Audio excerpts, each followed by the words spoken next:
Salve, igreja. Estamos chegando ao fim da nossa semana de oração. Desde já quero agradecer pela recepção que vocês tiveram comigo, com a minha esposa, minha família. Falar que assim que possível estaremos aqui de volta, tá bom? E também quero agradecer aqui a algumas pessoas que eu não vejo já há um tempo, que estou vendo aqui hoje, muito feliz. O Luiz estava por aqui, a gente foi... Cadê o Luizão? Tá ali, né, Luizão? O Luizão, ele cuidou da classe de inglês lá do Tatuapé, onde a gente frequentava. E se vocês querem uma classe de inglês aí, né, cara, podem procurar ele aí e trazer ele de volta para cá. Irmãos, hoje a gente vai falar de um tema que, assim como estamos falando ao longo da semana, sobre o sacrifício de Cristo, e ontem falamos sobre a morte dele. No sábado, Cristo ele descansou, e ressuscitou o terceiro dia no domingo. Só que o interessante é que até o momento nós falamos tudo que foi necessário para o sacrifício de Cristo para que tivéssemos salvação. E nós falamos de Cristo até agora. Mas hoje nós falaremos de nós. O que o sacrifício dele faz na nossa vida? Todos nós aqui somos filhos de Deus? Quem tem certeza que é filho de Deus? Todas as pessoas lá fora no mundo são filhos de Deus? Quem tem certeza disso? Será que é isso que a Bíblia diz? Será que todos somos? Agora, só para dificultar um pouquinho, Jesus disse que quem mente é filho de quem? Satanás, que é o pai da mentira. Então todo mundo é filho de Deus mesmo? O próprio Jesus disse que tem alguns que são filhos do diabo. E aí? Se eu perguntar de novo, todo mundo tem certeza que até os de fora são filhos de Deus? Eu acho que o número de irmãos vai diminuir um pouquinho agora. E como fica isso? E aí? Será que eu, por ser pecador, em algum momento sou filho de Satanás e não de Deus? Compliquei bastante, né? Mas vamos abrir a Bíblia para a gente entender um pouquinho o que é ser filho de Deus. João capítulo 1, vamos ler o verso 12. Mas antes de ler os versos, vamos orar. Senhor e Pai, neste momento pedimos que, em reverência na Tua presença, o Teu Santo Espírito fale a nós. Que nós possamos aprender de Ti nesse momento, possamos render graças e louvores a Ti, e que estejamos abertos para esperar aquilo que o Senhor deseja nos ensinar. Cuide de nós nesse momento, aceita a nossa adoração. Eu te peço, desde já te agradeço, em nome de Cristo Jesus. Amém. João capítulo 1, verso 12 diz assim: mas a todos quando receberam a quem? Cristo. Mas a todos quando o receberam, deu-lhes o poder de serem feitos filhos de Deus, a saberem, os que creem em seu nome. Quando João coloca esse texto, ele diz que os filhos de Deus são aqueles que o receberam e creram em seu nome. Então, segundo a Bíblia, nem todos são filhos de Deus. Apenas aqueles que o recebem e creem no sacrifício que ele teve na cruz. Então, lá fora, se uma pessoa não aceita Cristo, não tem Ele como seu Salvador, não crê no sacrifício dele, segundo a Bíblia, essa pessoa não é filho de Deus. Todos nós somos filhos de Deus no sentido hereditário desde Adão.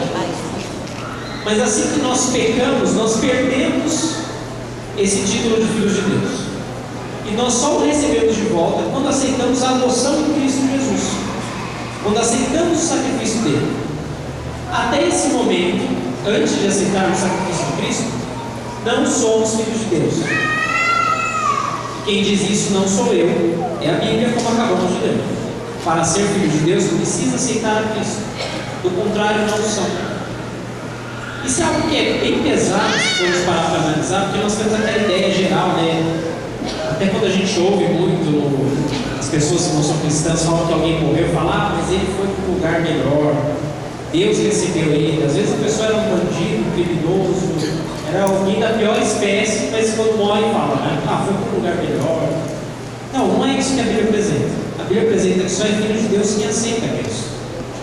E o personagem da Bíblia que eu queria mostrar para vocês, que nós veremos a vida dele hoje, E ele mostra o quão interessante é essa questão da conversão. Quando aceitamos a Cristo e somos filhos de Deus, nós temos o processo de conversão. E o processo de conversão ele não se dá em um dia, ele não se dá em um momento, ele se dá ao longo de uma vida. E o personagem que eu queria falar para vocês hoje é sobre João. Quantos acham que João era um bom homem? Quantos acham que João era um bom homem? É o discípulo. Ele é conhecido como o quê? O discípulo amado. Era o discípulo mais próximo de Cristo. Mas será que João era tão bonzinho assim? Ele era tão tranquilo? Olha que interessante a Bíblia conta a história de João. Vamos agora até Lucas no verso 9, no capítulo 9, no verso 54. Aqui no capítulo 9 de Lucas, nós temos uma história bem interessante que Jesus estava com os discípulos. E Jesus estava saindo para pregar com os discípulos. E aí ele foi até um local que era Samaria. E quando chegou em Samaria, os samaritanos não receberam a Jesus. Jesus pregava, Jesus curava, Jesus multiplicava o alimento. E aí eles chegaram até Samaria. E quando eles estavam lá, nenhum dos samaritanos quis saber de Jesus. Aí sabe o que o discípulo amado, o discípulo bonzinho disse? Olha o verso 54.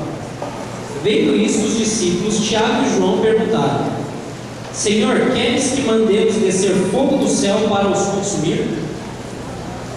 Olha que interessante, o discípulo amado aqui queria que descesse fogo do céu para consumir todo mundo. Agora imagine o pastor ele fazer uma visita para algumas pessoas que não conhecem a Cristo. Vieram aqui na semana de oração, ouviram a mensagem, aí quiseram receber visita. Aí o pastor sai com um grupo lá de 8, 9 anciãos e vai até a casa dessas pessoas, um sábado à tarde bonito como esse. Aí chegando lá, o pastor toca a campainha e a pessoa fala: ó, é o seguinte, pastor, aqui na minha casa você não entra. Aí sabe que 2 anciãos virariam o pastor e falariam: pastor, é o seguinte, tem que a gente mete a porrada neles? Mas como assim você vem até aqui e não quer receber? Vão ter que apanhar. Eles ainda seriam bonzinhos, porque João queria que o fogo descesse do céu para consumir eles. E aí, esse ancião seria muito fácil de lidar? Eu chamaria esse ancião de ancião do amor? Meio complicado, né? Esse era João, esse era Tiago. Eles não queriam nem saber, eles queriam partir para porrada. Não tinha essa de não ouvir a Cristo, não já se viu. Ou aceita, acabou, não acabou, vai morrer. Esse que era João. E ele andando com Cristo era desse jeito, porque quem estava lá, eu ainda usei o exemplo do pastor, mas quem estava lá com ele era o próprio Deus. E aí Jesus até fala no verso 55: Jesus, porém, voltando-se e repreendeu, disse-lhes: vós não sabeis de que espírito sois. Jesus repreendeu João até de um jeito bem pesado, falando: olha, você não sabe quem eu sou para falar assim. Nossa, mas o discípulo não está sabendo quem Jesus é, quem é o Espírito que está levando Jesus até lá. Agora imagina o pastor virando para esses anciãos falando que queriam bater em todo mundo que não queria ouvir e falar: olha, vocês não entenderam nada do que é Jesus. Anciãos da igreja não entenderam nada. Agora imagina essa situação. Complicado, né? Só que o interessante de João é que a história dele não termina simplesmente aí. João ele tinha problemas até fora do ministério. Ou seja, ele era pior do que apontado. Vamos agora para Marcos, no capítulo 3. Nós vamos ler o verso 16 e o verso 17. Marcos 3, 16 e 17 diz assim: eis que os 12 que designou, Simão, a quem acrescentou o nome de Pedro, Tiago, filho de Zebedeu, e João, seu irmão, aos quais deu o nome de Boanerges, que quer dizer filhos do trovão. João ele era tão irritado e arranjava tanta confusão que a fama dele já rodava antes dele ser discípulo. Quando Jesus escolheu ele, chamava ele o irmão de filhos do trovão. Vocês acham que era uma pessoa calminha? Agora imagina Jesus vindo a esse mundo hoje, tendo milhões de pessoas para escolher como seus discípulos. Ele escolhe 2 irmãos que estão ali do outro lado da rua batendo todo mundo, arranjando confusão. Pô, esses vão ser os meus discípulos. E andando com Cristo, eles continuam arranjando confusão. E Jesus repreende. Esse era João, violento, irritado, que gostava de sair na mão de todo mundo. Eu fico imaginando, mas como que ele era discípulo? Como que Cristo escolheu um homem assim para ser discípulo? Só que a gente analisa a nossa vida quando vê João e a gente pensa: Deus em algum momento te negou a salvação? Ele te impediu de estar aqui na casa dele? Quantas vezes talvez você não tenha sido pior do que João? Mesmo andando com Cristo, você continua tendo as práticas como alguém que não anda. Mesmo tendo Cristo como seu Salvador, você continua vivendo como se tudo fosse a ferro e fogo. E de vez em quando você até quer dar uns tapas de alguém. E Deus nega a você a salvação, o acesso a Ele? Claro que não. Nós somos muito parecidos com muitos personagens que tem na Bíblia. E o interessante é que quando a gente vai lá para o fim da vida de João, a gente vê um homem totalmente diferente. Olha só como João é agora, lá na última na carta de 1 João, um dos últimos escritos dele. Em 1 João, no capítulo 1, nós vamos ler só o verso 2 e o verso 3. 1 João, capítulo 1, verso 2 e verso 3 diz assim: E a vida se manifestou, e a nós temos visto, e dela damos testemunho, e vou anunciamos a vida eterna, a qual o que estava com o Pai nos foi manifestado. No verso 3 ele diz: O que temos visto e ouvido, anunciamos também a vós outros, para que vós igualmente mantenhais comunhão conosco. Ora, a nossa comunhão é com o Pai e com o seu Filho Jesus Cristo. Aqui nesses versos é bem interessante porque João ele pede para que os irmãos estejam o quê? Em comunhão. Comunhão entre eles e comunhão com o Pai e com o Filho Jesus Cristo. E João, quando escreveu essas cartas, estava mandando a uma igreja da qual ela tinha muitos problemas de relacionamento entre os irmãos. Tinham dificuldades, 1ª, 2ª e 3ª João. E até quando a gente vai lá em 3ª João, nós vemos João falando: olha, eu queria falar mais por vocês por palavra, mas eu não vou deixar falar a palavra porque eu vou viajar para estar aí com vocês. Olha a diferença desse mesmo homem. Lá no começo nem quiseram receber a Cristo. E ele falou que ia descer fogo do céu para todo mundo morrer. Ele era conhecido como violento, saía no tapa com todo mundo. Agora a igreja está com problema e ele manda uma carta dizendo: irmãos, vamos ter comunhão com os outros, vamos ter calma, vamos ter paciência. E ele manda uma carta, ele manda a 2ª carta, ele manda a 3ª carta e não resolve. E na 3ª carta ele fala: olha, eu já estou falando bastante, eu queria falar mais, mas é o seguinte, eu vou viajar para estar aí com vocês para a gente conversar pessoalmente. Olha a diferença de uma pessoa que queria bater em todo mundo para alguém que queria que as pessoas estivessem em paz com os outros. E ninguém queria ouvir.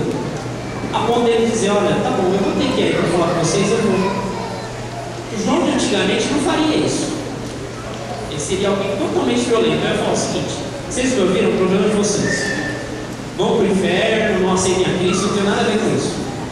Esse seria o João das antigas. Mas por que eu estou dizendo isso? Porque João mostrou em sua vida exatamente o que é a vida do cristão.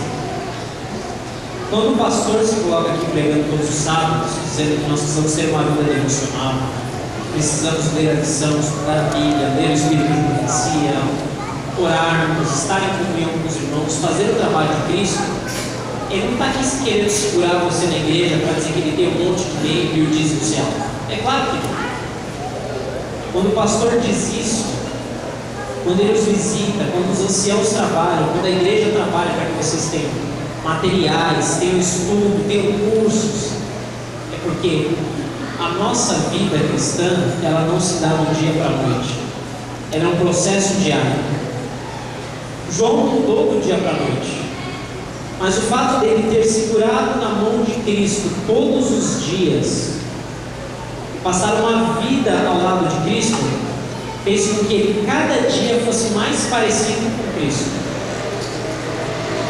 O trabalho de estudar a Bíblia todos os dias, de ler, de conhecer, é para que nós nos amoldemos segundo aquele que é o nosso modelo, Cristo Jesus.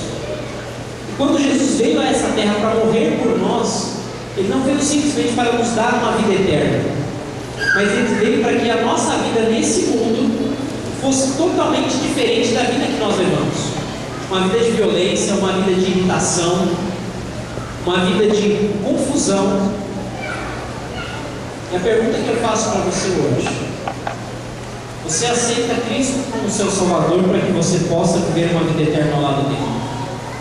Mas esse Salvador que você aceitou hoje muda a sua vida hoje? Ele te faz uma pessoa melhor? Ele permite que você tenha paciência para lidar com os irmãos, paciência para pregar para de fora, que às vezes demoram 5, 10, 15, até 20 anos para aceitar a Cristo? Esse Salvador que hoje te estende a mão como salvação, que teve paciência com você, te ensina a ter paciência com os de fora. Ele não perguntou quem você era, Ele não perguntou quanto tempo demoraria, mas Ele sempre esteve com a mão estendida para te salvar. Você hoje, ao ficar mais parecido com esse Salvador, você estende a mão para o seu irmão, para que ele também possa conhecer o Cristo que muda a sua vida? Já pararam para pensar nisso? Esse é um dos aspectos da salvação em Cristo Jesus. Só que o segundo aspecto da salvação em Cristo Jesus é que, conforme nós o contemplamos, nós ficamos iguais a Ele. E aqui nós temos uma métrica para entender se estamos no processo de santificação ou não. Depois que eu aceitei a Cristo Jesus, eu me tornei mais parecido com Ele ou mais parecido com o mundo lá fora? Já pararam para pensar nisso? Eu tenho um irmão mais novo, o Paulo, que ele tem 16 anos. E ele cresceu, quando ele nasceu eu tinha 12, então ele cresceu vivendo. Às vezes ele vai lá em casa e até o jeito que ele senta no sofá e fala é o jeito que eu faço. Quando eu era mais novo e tinha aulas de violão, ele sentava do meu lado e ficava vendo eu tocando violão. Todos os dias ele fazia isso quando chegava na escola. Sem perceber, ele ia para o banho, eu ia para a escola cantando as músicas que eu cantava no violão, porque ele ficava olhando eu fazendo. Sendo alguém mais novo, me vendo como um irmão mais velho, ele viu que era alguém que poderia ensinar algo para ele, era alguém da qual ele poderia se espelhar. E ele ficou extremamente parecido comigo, até a ponto de hoje cursar o mesmo curso que eu cursei na faculdade. E pior ainda, quando eu estava mudando para o Arthur Nogueira, ele ainda fez me deixar alguns livros para trás, porque ele queria estudar os mesmos livros que eu estudei. Por que eu estou dizendo isso? Porque o meu irmão, como meu irmão mais novo, me ama. E por me amar, ele se espelhou muito em mim, a ponto de ficar extremamente igual. Até o cabelo crescer, ele deixa. Se vocês querem ver o quanto igual ele deixa. Por que eu estou dizendo isso? Quando nós amamos alguém, nós queremos estar parecidos com aquela pessoa. No mínimo, nós queremos estar perto daquela pessoa. Nós adquirimos características daquela pessoa. E o que eu te pergunto hoje? Se você não está adquirindo as características de Cristo, se com o passar do tempo você não está andando como Cristo, falando como Cristo, pregando como Cristo, você realmente ama Cristo? Para pensar nisso. Se você anda mais como o mundo, fala mais como o mundo, escolhe não pregar como o mundo não prega, com o passar da sua vida, estar aqui na igreja é simplesmente um ritual e você vive o mundo porque você ama o mundo, ou você vive como Cristo? Vocês podem até dizer, Jonatas, mas isso não tem nada a ver. Como assim? Só porque eu gosto de algo eu vou ficar parecido com isso? Olha o que a Bíblia fala. 1 Coríntios e 2 Coríntios 3, 18. É o último verso que leremos agora nessa aqui.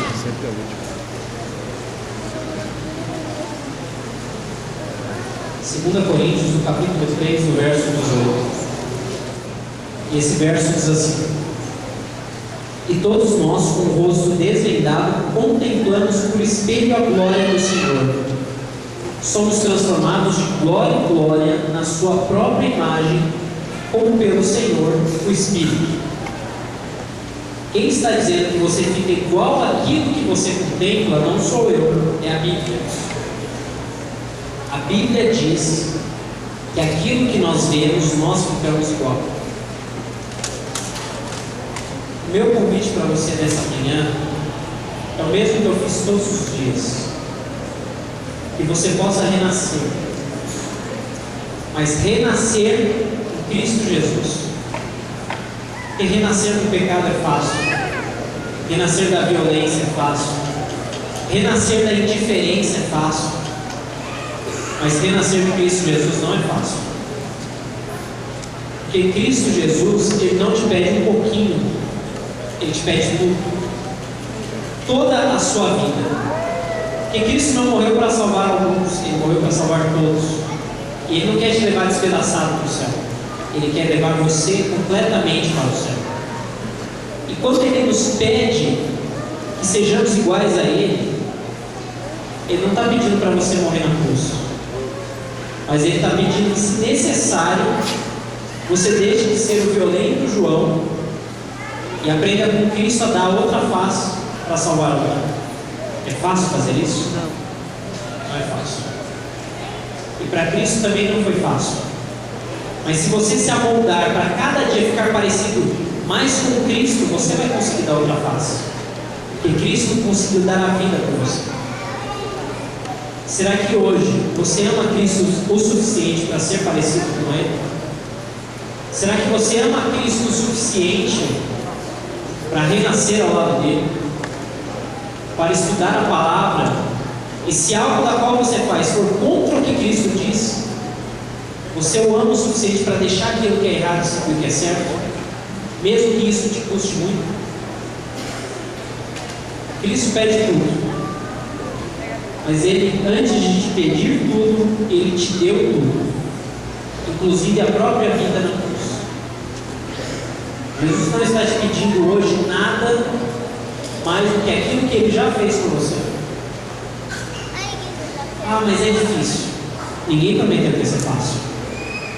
Essa teologia que fala que quando você vem para a igreja, Jesus te deixa rico, milionário, e faz tudo para você, para que a sua vida seja paz nessa terra, é uma teologia mentirosa. Uma teologia vendida para enganar todos. Mas a teologia da Bíblia diz que você andaria pelo vale da sombra da morte, mas não temeria mal algum, porque Cristo está com você. A minha pergunta para você é: você quer estar com Cristo hoje? Eu sei da minha decisão, mas é a decisão de cada um. Ontem eu estava conversando com o irmão Edilson aqui na série do culto. E ele falou que os sermões hoje precisam ser mais cristianismo e menos humanismo. A Bíblia não tem que se amoldar ao que você acha, mas é a sua concepção de vida que tem que se amoldar à Bíblia. Porque quando Deus nos deixou e nos deu todas as instruções, nós pecamos. Agora nós queremos pegar o cristianismo para colocar dentro do molde do pecado. Não faz sentido isso. O que nós servimos é Cristo, isso é cristianismo. E quando nós pegarmos os nossos pecados e entregarmos para Cristo, para que Ele nos transforme, ao invés de pegar a Cristo e colocar o nosso pecado para arranjarmos desculpas, aí sim nós teremos a vida eterna. Aí sim nós teremos Cristo Jesus. Porque em momento nenhum Jesus Cristo falou: venha até mim com os seus pecados e fique com os seus pecados, mas me entregue os seus pecados para que eu te entregue a vida eterna. E a minha pergunta é: você vai segurar os seus pecados que vão te levar à morte, ao invés de entregá-los para Cristo que vai te dar a vida eterna? Eu fiz várias perguntas hoje. Todas elas são difíceis. Todas elas você vai ter que responder ao lado de Cristo. Mas a principal que eu te faço é: você, mesmo sabendo tudo isso, vai descartar o sacrifício de Cristo Jesus na cruz por você? Simplesmente vai jogar fora Deus que se fez homem para te salvar? Eu gostaria de convidar o Gustavo agora para cantar um último hino. Enquanto ele canta, eu queria que você analisasse a sua vida e respondesse essa pergunta: eu vou descartar o sacrifício de Cristo Jesus por mim, simplesmente para viver pecando? E se você nessa manhã escolher servir a Cristo hoje, eu gostaria que vocês se colocassem em pé enquanto ele canta, para que pudéssemos orar e que todos fossem renascidos em Cristo Jesus. Analise sua vida. Se você aceita Cristo Jesus novamente como seu Salvador para todo sempre, se coloque em pé para que possamos orar com você.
Jesus,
são aqui os seus filhos.